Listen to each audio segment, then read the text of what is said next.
사도신경.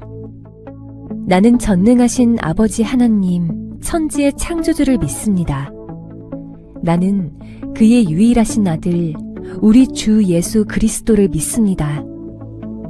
그는 성령으로 잉태되어 동정녀 마리아에게서 나시고 본디오 빌라도에게 고난을 받아 십자가에 못 박혀 죽으시고 장사된 지 사흘 만에 죽은 자 가운데서 다시 살아나셨으며 하늘에 오르시어 전능하신 아버지 하나님 우편에 앉아 계시다가 거기로부터 살아있는 자와 죽은 자를 심판하러 오십니다.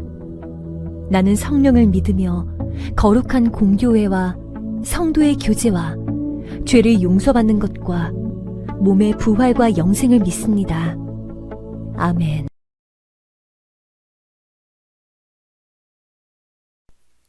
하나님, 오늘도 이렇게 저희들을 한자리에 불러 예배드리게 하심에 감사드립니다. 오늘 예배를 통해 언제나 주님과 동행하며 말씀에 의지하고 순종하는 삶을 살 수 있도록 인도해 주시고 어려운 상황 속에서도 항상 하나님과 동행하는 삶 살아가는 청년부 될 수 있게 해주세요. 감사드리며 예수님의 이름으로 기도드립니다.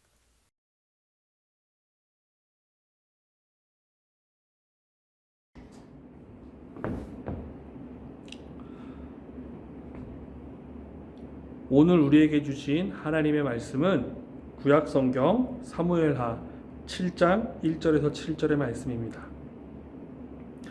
여호와께서 주위의 모든 원수를 무찌르사 왕으로 궁에 평안히 살게 하신 때에 왕이 선지자 나단에게 이르되 볼지어다 나는 백향목 궁에 살거늘 하나님의 교회는 휘장 가운데에 있도다.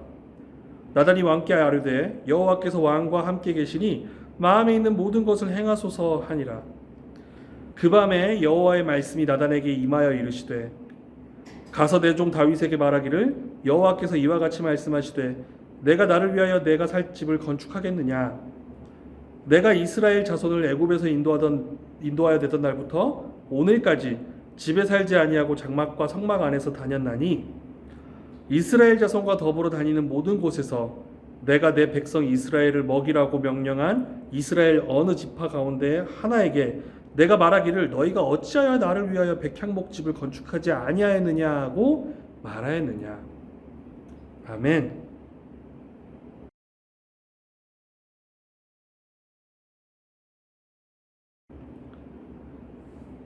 말씀을 위해 함께 기도하겠습니다. 하나님, 이 시간 주님의 귀한 말씀을 붙잡습니다. 이 말씀 잡고 살아가는 삶 되게 하여 주시옵소서. 예수님의 이름으로 기도합니다. 아멘. 여러분 반갑습니다. 여러분 설명절 잘 보내고 계신가요? 떡국 많이 드시고 세뱃돈 많이 타셨나요? 우리 청년들 이제 세뱃돈 주실 나이가 되신 분도 계실 거고 여전히 받는 분도 계실 거고 저는 세뱃돈 받고 싶습니다. 누가 세뱃돈 준다고 하면 지금도 당장 달려가서 세배할 준비가 되어 있습니다. 어느덧 저도 세뱃돈 줄 나이가 됐네요. 아직 세뱃돈 더 받고 싶은데 어디 가야 받을 수 있나요? 자, 어쨌든 기쁜 명절입니다. 기쁜 명절 잘 보내시기 바랍니다. 그리고 명절 연휴 잘 마무리하시고 잘 마무리하시기를 바랍니다. 오늘 설교 제목은 하나님 언제나 우리 곁에 라고 지어봤습니다. 7절에 이렇게 되어 있습니다. 이스라엘 자손과 더불어 다니는 모든 곳에서 라고 얘기하셨어요.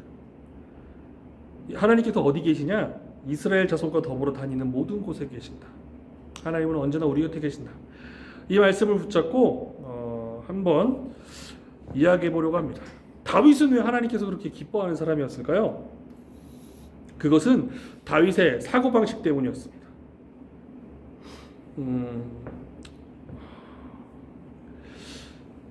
신앙이 없는 사람들은 신앙이 없기 때문에 여러 가지 죄악과 잘못 가운데서 살고 있습니다. 그런데 신앙이 있는 사람들 가운데서도 하나님을 믿는다고 하는 사람들 가운데서도 잘못된 삶의 방식으로 죄악 가운데 고통받고 있는 사람들이 굉장히 많습니다. 그것은 사고방식에 그리고 인식에 문제가 있기 때문입니다. 그래서 우리가 단순히 하나님을 믿는다에서 그치지 않고 하나님을 믿음으로써 우리의 삶이 어떻게 바뀌고 우리의 인식이, 우리의 사고가 어떻게 바뀌어야 되는지에 대해서 이야기해 보려고 합니다. 하나님께서는 왜 다윗을 기뻐하셨느냐? 그것은 다윗이 다른 사람들과는 다른 사고방식, 인식을 지녔기 때문입니다. 다윗이 어떤 사고방식을 가지고 있었느냐? 바꿔 말하면 우리는 다윗과 같은 사고방식을 가져야 됩니다. 다윗과 같은 인식을 가지고 있어요. 그래서 인식의 전환이 필요합니다. 그럼 다윗의 인식이 어떤 거였냐? 1절, 2절에 잘 나타나 있습니다. 여호와께서 주위의 모든 원수를 무찌르사 왕으로 궁에 편하게 살게 하신 때에 평온하고 자리가 잡혔을 때, 그때 다윗은 어떤 생각을 했느냐? 2절입니다.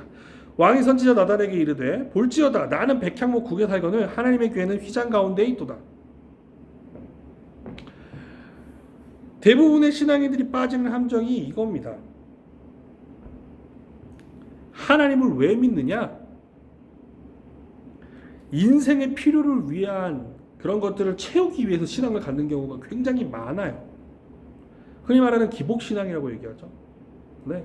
하나님을 믿으면 하나님이 복 주시고 그 복이 사실은 하나님보다 더 탐나는 거예요.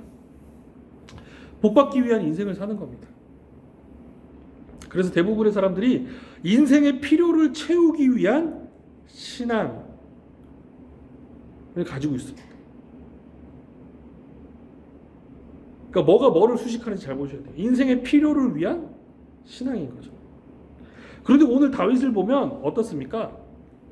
그 반대입니다. 다윗의 인생은 하나님을 위한 삶이었습니다. 내가 아무리 잘 되고 아무리 잘 나가도 그것은 하나님을 위한 삶입니다.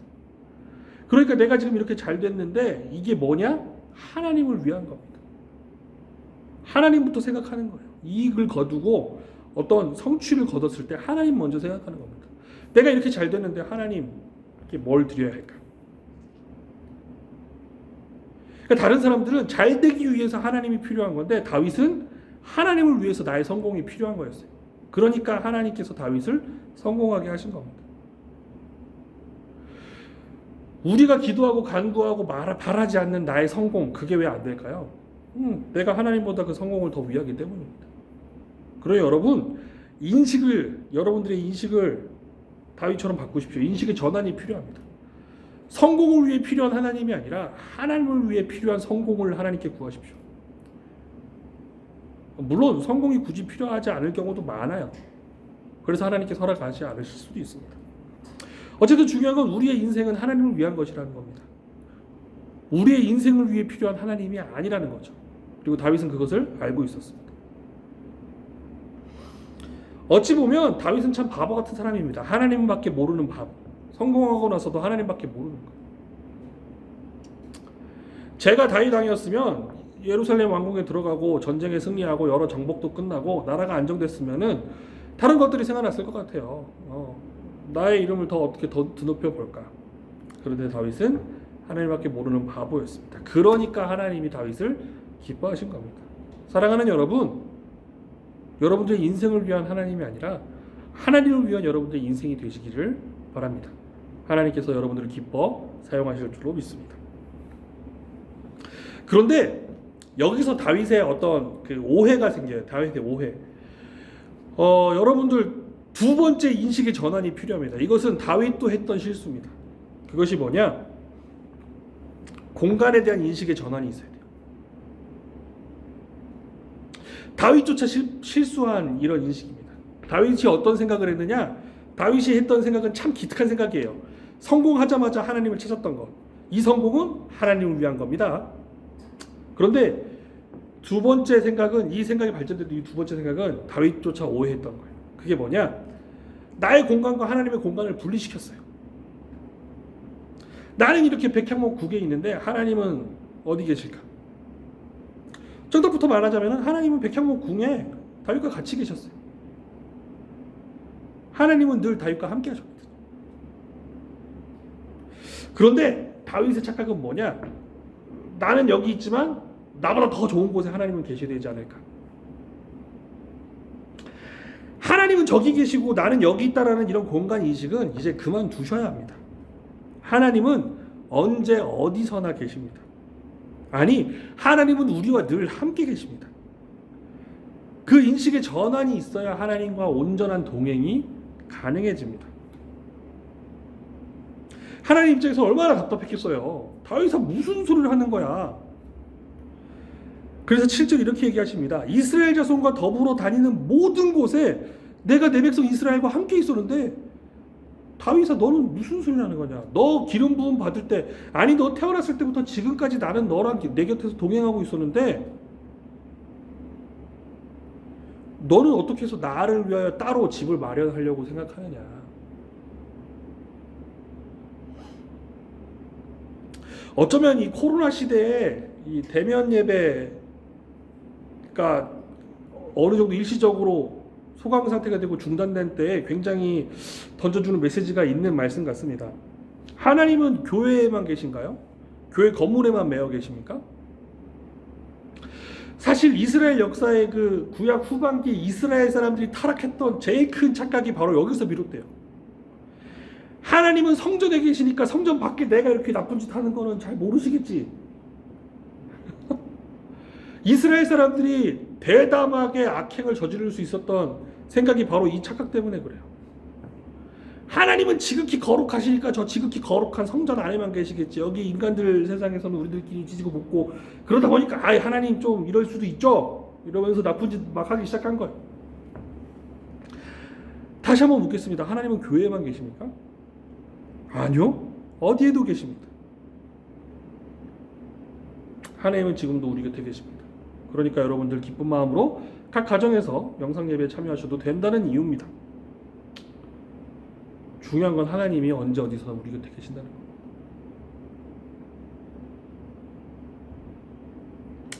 물론 이 질문을 하면은 요런 반론도 따라와요.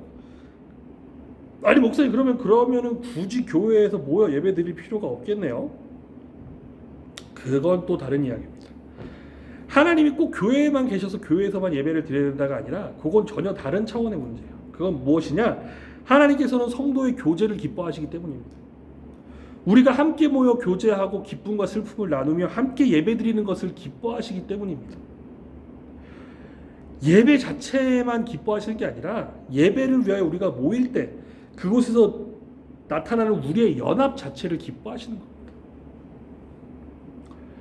코로나 시대의 중요한 인식의 전환입니다. 그러니까 우리의 연합과 교제를 위하여 잠깐 교회당에 모이는 것을 멈추는 건 예배를 멈춘다는 얘기가 아니고 하나님께 경배드리고 늘 우리와 동행하시는 하나님을 믿지 않는다라는 걸 선언한 것이 아니기 때문에 이 코로나 시대에 굉장히 중요한 인식의 전환입니다. 오늘도 하나님께서 다시금 우리에게 말씀하십니다. 이스라엘 자손과 7절의 이 표현이 저는 너무 좋습니다.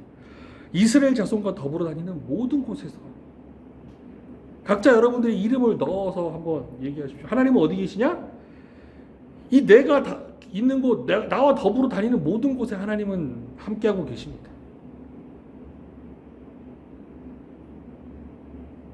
결국 다윗이 다른 사람과 가지고 있었던 하나님께서 다윗에게 다시금 말씀해 주십니다. 너가 나를 위해 인생을 사는 건 좋은데 너와 나는 결코 분리되어 있지 않다. 나는 너와 언제나 동행한다. 또한 오늘 말씀 가운데 그렇기 때문에 이 나단의 권면이 저는 너무 기쁩니다. 너무 기뻐요. 나단의 권면이 뭐냐? 다윗이 하나님밖에 모르고 하나님만 성공에서도 하나님을 찾자 나단이 이렇게 얘기합니다. 오늘 말씀이 3절입니다. 나단이 왕께 이르되 여호와께서 왕과 함께 계시니 마음에 있는 모든 것을 행하소서. 나단의 권면은 여러분들에게도 적용됩니다. 하나님을 향한 바른 이해, 하나님은 언제 어디서나 나와 함께 계시다. 그리고 나의 인생은 하나님을 위한 인생이다 라는 바른 인식이 적용이 됐을 때 여호와께서 왕과 함께 계시니 하나님께서 당신과 함께 계시니 하나님과 동행하는 삶을 살고 있는 너는 마음에 있는 모든 것을 행하소서. 진리는 우리를 자유케 합니다. 하나님은 어느 한 곳에 계시면서 그곳에서 우리를 바라다 보시며 우리를 올가매는 분이 아니십니다. 우리와 언제 어디서나 동행하시며 함께 교제하시며 주님 뜻 안에서 자유하시기를 원하시는 분이십니다. 그래서 나단을 통하여 우리에게 이렇게 권면하십니다. 하나님께서 왕과 함께 계시니 마음에 있는 모든 것을 행하소서. 사랑하는 여러분, 이제 말씀을 정리하겠습니다. 우리의 삶은 하나님을 위한 삶입니다. 우리의 삶을 위하여 하나님이 계시다고 착각하지 마시길 바랍니다. 두 번째로, 우리가 믿는 하나님은 어느 한 곳에 얽매여 있는 분이 아니십니다. 언제 어디서나 우리와 함께 하시는 분이십니다. 그렇기 때문에 우리가 온전히 하나님을 위한 인생을 살며 우리가 하나님과 동행하고 있다는 사실을 온전히 기억한다면 하나님만 생각하시면서 하나님과 동행하시면서 자유를 만끽하는 삶을 살 수 있습니다. 하나님만 생각하시면서 하나님과 동행하시면서 자유하시기를 바랍니다. 기도하겠습니다. 사랑이 많으신 하나님, 오늘 말씀을 통하여 우리에게 자유의 기쁨을 주시니 참으로 감사합니다. 우리도 오늘 주신 말씀처럼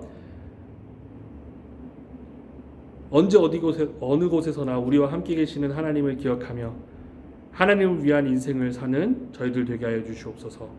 예수님의 이름으로 기도합니다. 아멘. 우리 주 예수 그리스도의 은혜와 아버지 하나님의 놀라우신 사랑과 성령님의 깊은 교제하심이 언제 어디서나 함께 하시는 하나님과 동행하며 하나님을 생각하는 자유로운 삶 살고자 다짐하는 귀한 하동교회 청년부 위에 직업으로부터 영원까지 함께 하시기를 간절히 축원하옵나이다. 아멘. 기쁜 마음으로 명절 연휴 잘 마무리하시며 하나님과 동행하는 삶 사시기를 바랍니다. 감사합니다.